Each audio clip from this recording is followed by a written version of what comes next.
చంద్రబాబు నాయుడు గారు దళితుల జీవితాలతో ఆడుకోదలుచుకున్నాడు, ఆడుకుంటానే ఉన్నాడు. మొదటి నుంచి దళితులను అడ్డు పెట్టుకుని ఏదో ఒకటి చేస్తానే ఉన్నాడు. దళితులు సర్వనాశనం చేసిన వ్యక్తి ఎవరైనా ఉన్నారంటే ఈ రాష్ట్రం మొత్తం మీద కూడా చంద్రబాబు నాయుడే, మరో వ్యక్తి కాదు.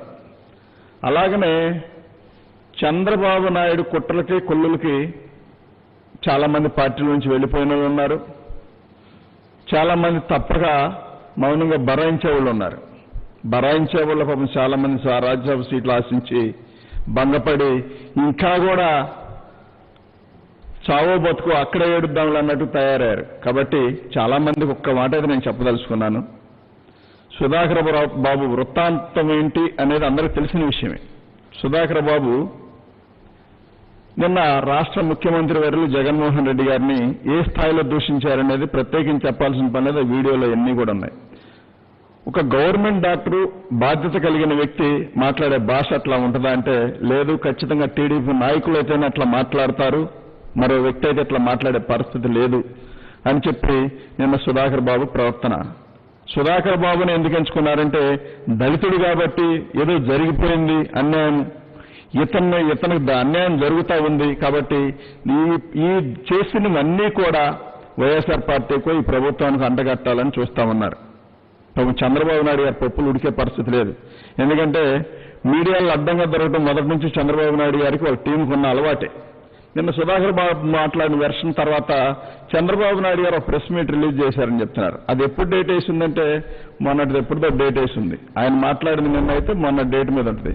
చంద్రబాబు నాయుడు గారు ఎప్పుడు కూడా ఎక్కడో చోట దొరికిపోతానే ఉంటారు. ఎందుకంటే ఇదంతా ఆర్టిస్టులను పెట్టి చేయించే కార్యక్రమం కాబట్టి తప్పకుండా వాళ్ళకి ఒక పద్ధతి, ఒక సిద్ధాంతం ఉండదు. కాబట్టి ఒక రాజకీయ పార్టీ కోసమో ప్రజల కోసమో పోరాడే వ్యక్తులు వీళ్ళు కాదు. కాబట్టి ఈ కోణంలో ఆలోచిస్తే ఖచ్చితంగా వీళ్ళందరూ కూడా ఆర్టిస్టులు అనేది తెలిసిపోతానే ఉంది. కాబట్టి సుధాకర్ బాబు మానసిక స్థితి ఏంటి, ఎట్లా ప్రవర్తించాడని నిన్ను చూస్తే మన ఊరికి అర్థమవుతోంది. మరి ఇంత జరుగుతున్నా కూడా ఇంకా కూడా టీడీపీ పార్టీని పట్టుకొని వేలబడుతూ దళితుల ఆత్మగౌరవాన్ని తాకట్టు పెట్టుకుంటూ అందులోనే చంద్రబాబు నాయుడు ఏం చెప్తే చేయడానికి దిగదారి బతికే దళిత నాయకులారా ఒకసారి గమనించండి. మీరందరూ కూడా మీరు అనుకుంటున్నారు మా జీవితాలు బాగుపరచాలి, మేము వరకు బాగుంటే చాలు, మా కుటుంబాలు బాగుంటే చాలు అనుకుంటున్నారు. కానీ ఈ రాష్ట్రం మొత్తం మీద కానీ దళితులు ఎక్కువ మంది ఉన్న పరిస్థితులు. కాబట్టి వాళ్ళందరి కోసం మీరు బతకాలే తప్ప మీకోసమో చంద్రబాబు నాయుడు గారి కోసమో టీడీపీ వాళ్ళు ఇచ్చే కాస్త కూస్తో దానికి ఆశపడి చేయడం మాత్రం కరెక్ట్ విధానం కాదు. అది మార్చుకోవాల్సిన బాధ్యత మీ అందరిపైన ఉంది.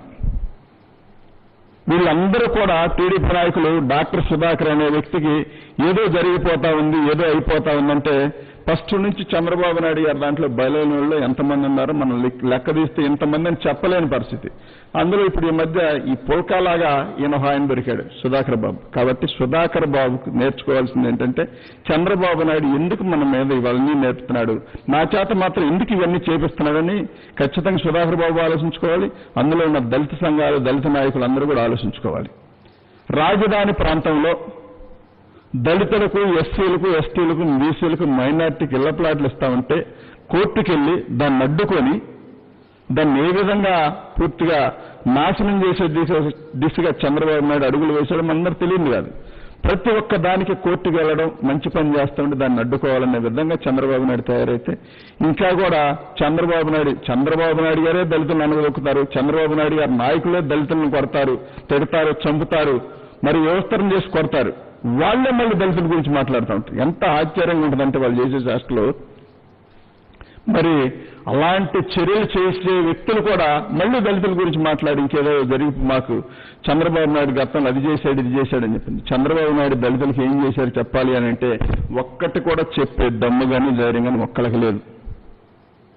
గతమంతా కూడా దళిత సామాజిక వర్గాన్ని చంద్రబాబు నాయుడు మోసం చేసుకుంటూ రకరకాల ప్రలోభాలు పెట్టుకుంటూ కులాలను విడగొట్టుకుంటూ మరి అడ్డరూట్ల ముఖ్యమంత్రి అయిన చంద్రబాబు నాయుడు గారు ఇవాళ 151 సీటు రాష్ట్ర ప్రజలందరూ కూడా ఎన్నుకొని జగన్మోహన్ రెడ్డి గారిని ప్రేమించి ఆయన మీద నమ్మకంతో ఓట్లేస్తే అది జీర్ణించుకోలేక అధికారం పోయిందనే పిచ్చితో తప్పంలో చంద్రబాబు నాయుడు గారు అంత నీచానికంటే ఎదుగుతాడు.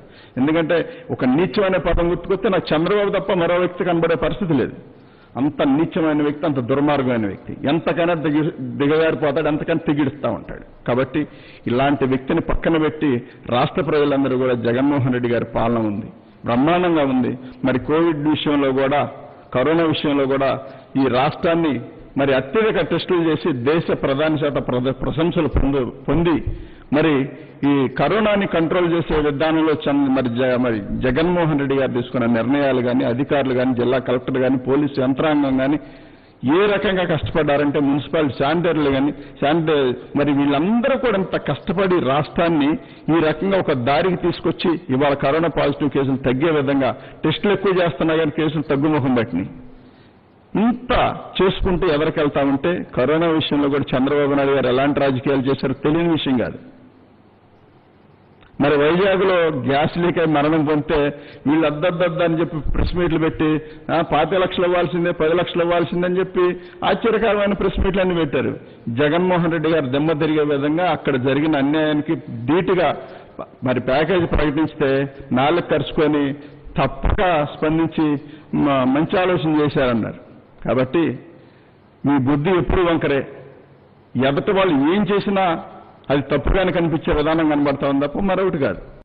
కాబట్టి ఈ సుధాకర్ అనే వ్యక్తి, డాక్టర్ సుధాకర్ అనే వ్యక్తి ఖచ్చితంగా టీడీపీ వ్యక్తి, టీడీపీ వాళ్ళు వాడుకుంటున్న ఒక పర్సనే తప్ప మరొకటి కాదు. దయచేసి ఇవన్నీ ఎస్సీ ఉన్నంత మాత్రాన ఈ దళితులకు అన్యాయం జరిగిపోతా ఉంది, దళితులు ఏదో మోసపోయారు, దళితులు జగన్మోహన్ రెడ్డి గారి ప్రభుత్వం మీద అన్యాయం చేస్తా ఉందని చెప్పానంటే ఈ రాష్ట్ర ప్రజలు చూస్తా ఉండే పరిస్థితి ఎక్కడా లేదు.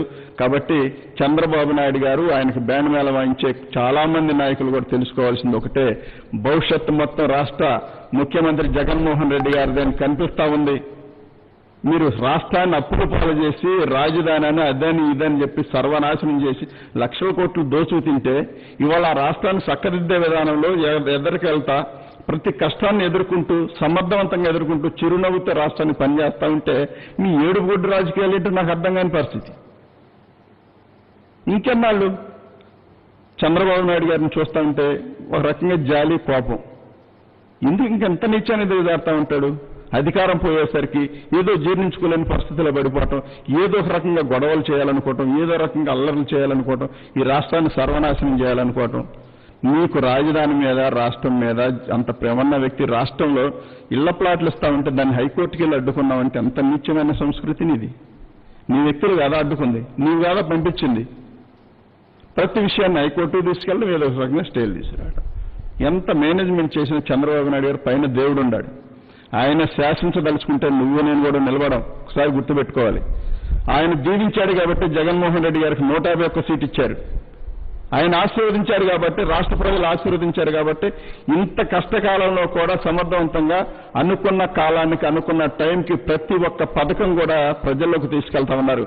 ఒకవైపు కరోనా విషయంలో పోరాడుతూనే ప్రజలకు మేలు చేసే విషయంలో ఎక్కడా కూడా అసలు అలసత్వం చెందకుండా జగన్మోహన్ రెడ్డి గారు పనిచేస్తామంటే మరి ఇంకా కూడా దళితులకి ఏదో జరిగిపోతా ఉంది, దళితులు జగన్మోహన్ రెడ్డి గారు ఏదో అన్యాయం చేస్తా ఉన్నారు, దీని అంతటా బాధ్యత జగన్మోహన్ రెడ్డి గారు చేయాలంట.